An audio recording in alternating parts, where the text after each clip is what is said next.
You've been doing a great job getting around. Some global partner summits you've done in London and Paris, and then I think you have Tokyo next week. So I assume those are something that's a big value for you and big value for the partners. Well, it's a big value for me if I had a transporter and I could magically get there. The Tokyo, Singapore is going to be a little bit challenging, but yeah, it's just not having me. But if you look at the agenda of the partner summit you just referenced, Randy, we had our head of products, we had our head of product marketing, we had our head of security, we had Shlomo Kramer, our CEO, on the stage, and not only on the stage, but having executive dinners, basically listening to the partners, et cetera. So, if you're gonna do them, my point is, first of all, people like to see you show up right now, especially post-COVID. Second of all, make them as bilateral as you can, because you could say, "Hey, I want to do a partner advisory council," and some people are like, "Well, what do you think of our partner program?" That doesn't work. You have to have that give and take. You have to be able to show the future, show the roadmap, not just a product roadmap, program roadmap, and then have the partners react. Yep, totally. And looks like we have a question from Katie Bailey. Thank you, Katie. Frank, what's your approach to sales/relationships while in a down market? I'm a commercial real estate advisor and find any sales guidance helpful. So your approach in a down market, I mean, a couple of things I think about is kind of what are you talking about in terms of, adding value, right? So people are trying to save money or don't want to spend money. You got to have, something for, a real compelling ROI in terms of why they should spend money with you and what they're going to get out of it. Any other things come to mind maybe for you? Yeah, I think whatever your lead source is, Katie, I think it needs to, the currency value has increased dramatically. And, maybe a lot of leads that you would have disregarded, maybe your qualification, whether you use BANT or MedPick or whatever qualification tool you use. I think you have to be able to kind of downsize that a little bit and take a little bit more risk on the leads you follow up on, because, they're just not that plentiful. And then I think to Randy's point is when you have an opportunity to be able to sell in a down market, make sure you clearly understand your value, your differentiators, because where maybe you were competing with 2 companies or 3 companies in a regular market, now you're probably competing with 7 companies because of my first statement, because that qualification criteria has gone down. But that would be my advice. Awesome. Then obviously from relationship, we both be in violent agreement having, any face-to-face time. I think, today's day and age, too many people, are lazy. They stay at home. They're behind the computer screen, as opposed to, hey, get out there, meet somebody for lunch, dinner, drinks, coffee, or whatever. And that's a, best way to build relationships. And at the end of the day, given a choice, people will buy from kind of who they know or who they like versus others. Yeah, I agree. I mean, when it was great to hear from Greg and Steve and, some, Joe and Dave, regarding the comments. But I can remember the first time that I met pretty much each one of them. And I guarantee it wasn't over a screen.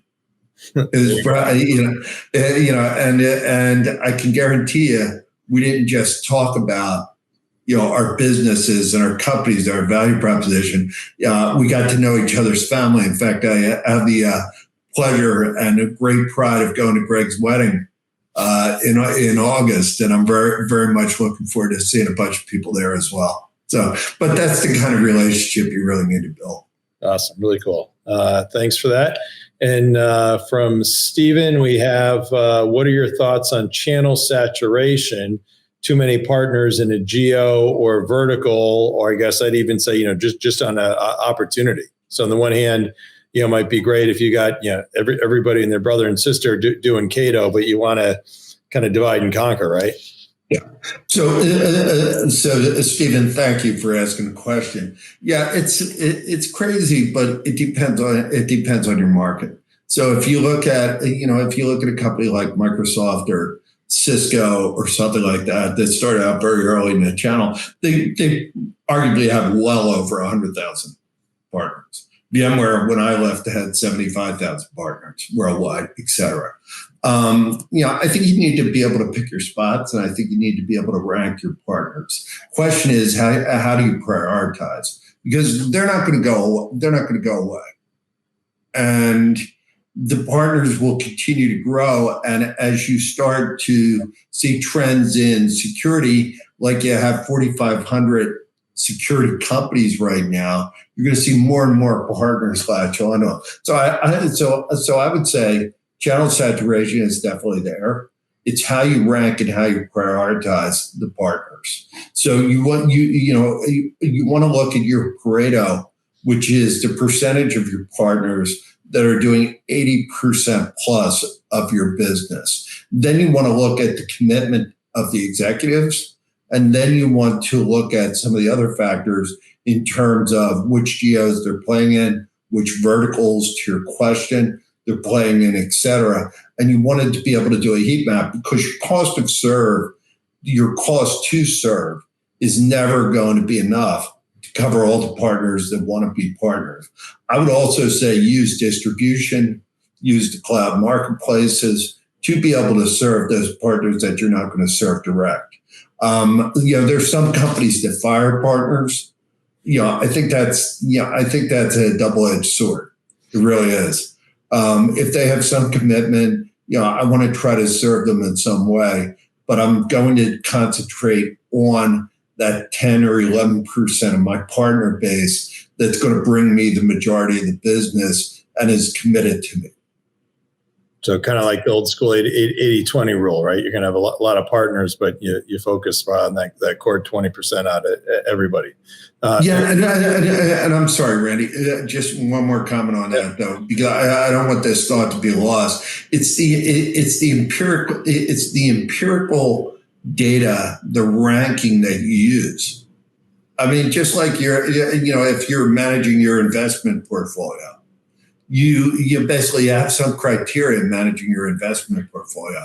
Make sure that it's not just qualitative, like, hey, they're big, or hey, they're worldwide, right, whatever, that you really have some quantitative data that you put to be able to rank the partners. Yeah, you could have one big deal that was a bluebird, or that you just gave to the channel partner, and I'd argue that maybe that's the number one channel partner in terms of dollars, but you got somebody else who's doing their own heavy lifting, their own lead sourcing, and that partner would certainly be worth a lot more, now and especially down the road, right? Yeah, but I'm glad we're getting some good questions in here. There you go. Yeah. So keep asking away. Anybody here, comments or questions are always appreciated. Thanks. So now talking about kind of on the sales tech stack side of things. I know you got LinkedIn, I get Salesforce, and all that. But you're also a big fan of Gong. Yeah, I mean, Gong is really good. Gong is really good to be able to understand kind of the pulse of what's going on, because I have Tableau dashboards that are pulled from Salesforce, and our sales ops team is second to none. But the reality of it is that is only going to give you the data that's fed into the system. To be able to sit on and listen to channel sales calls, or even direct sales calls, or SDR sales calls, and understand exactly what the customer is looking for, how those needs are being addressed on the calls, that's a big deal. So I think tools like that are definitely great. I think any of the artificial intelligence tools like Clary, to be able to really start to optimize your sales forecast is great. MedPick, basically the best. Some people have 3 qualification stages, some people have 5. Well, when you start to take that out to 7 or 8, sometimes I wouldn't advise 20, but 7 or 8, You certainly get into a degree of detail. And again, I'll go back to the statement that I made earlier by understanding what those sales levers are. So don't just take it off the shelf. Customize it to what really are the triggers of your business. But yes, love the tools. Probably spending a little bit more time on them than I ever did. Awesome. Very cool. And then we got Trender as our sponsors. So they help companies monitor kind of social media for people that you're selling to. I don't know if you're doing anything in that area yet or not. Sure. Tech Target, good friend of both of ours, Mike. Yes, intent data is important.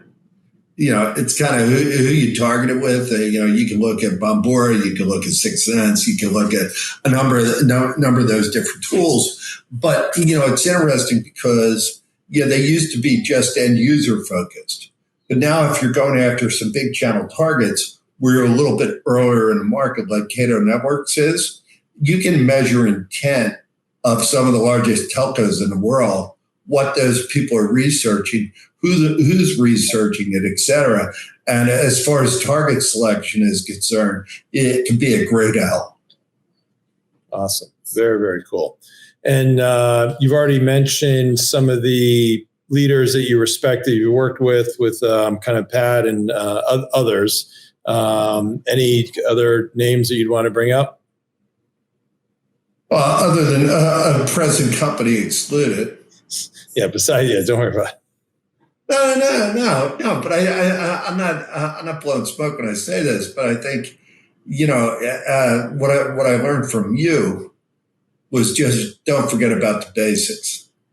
Don't forget about the things that make a difference, such as the follow-up notes. Some of the other things you talk about. I think it's great. But if I look down, and I look at all the leaders. I mentioned Carl Aschenbach before.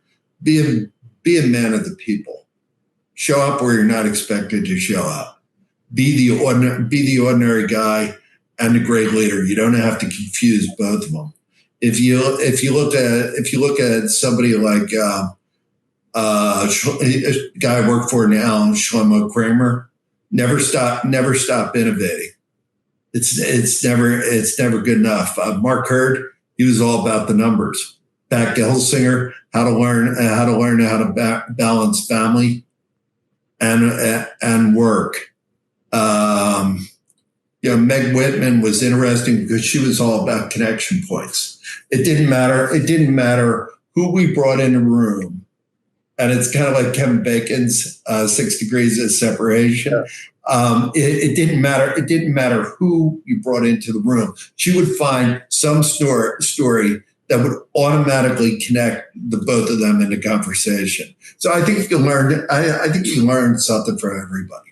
And by the way, it's not only the people that you work for. I've learned a lot of great things from the people that work for me.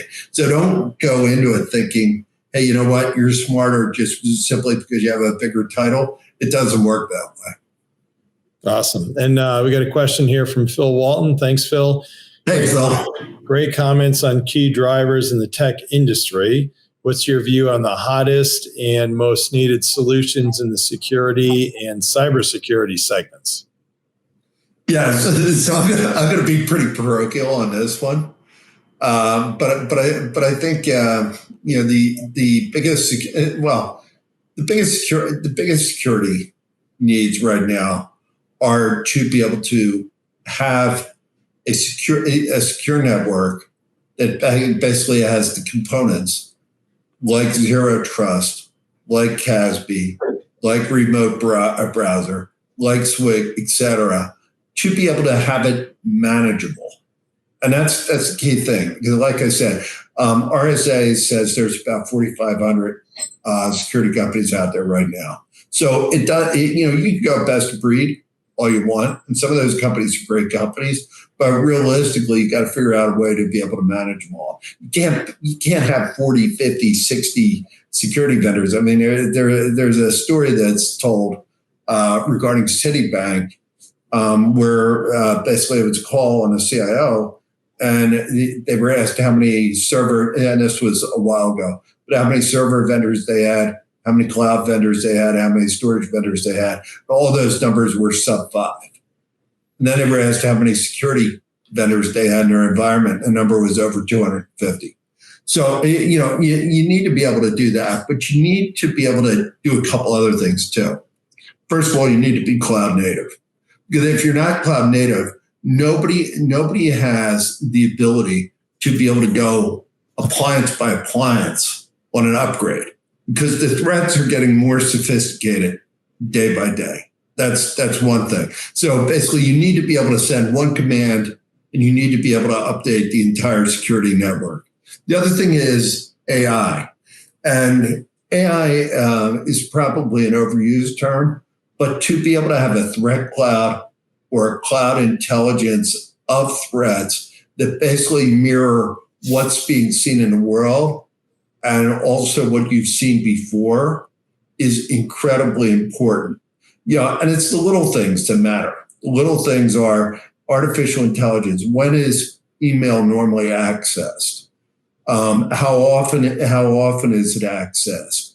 Are there any odd trends in observability that you're seeing within a security environment? So it's not one thing. And the reason I like Cato, and I'll give a little bit of a commercial, it'll be just a 30-second, is basically it was built. It was built for what it is.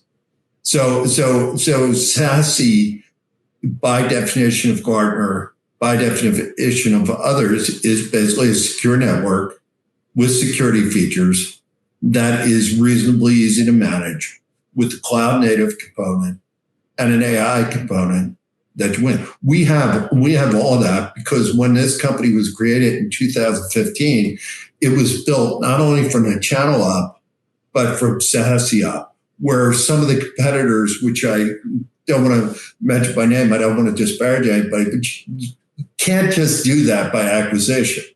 Because how do you fit it all together? We didn't do it by acquisition, we built it. Awesome. Very, very cool.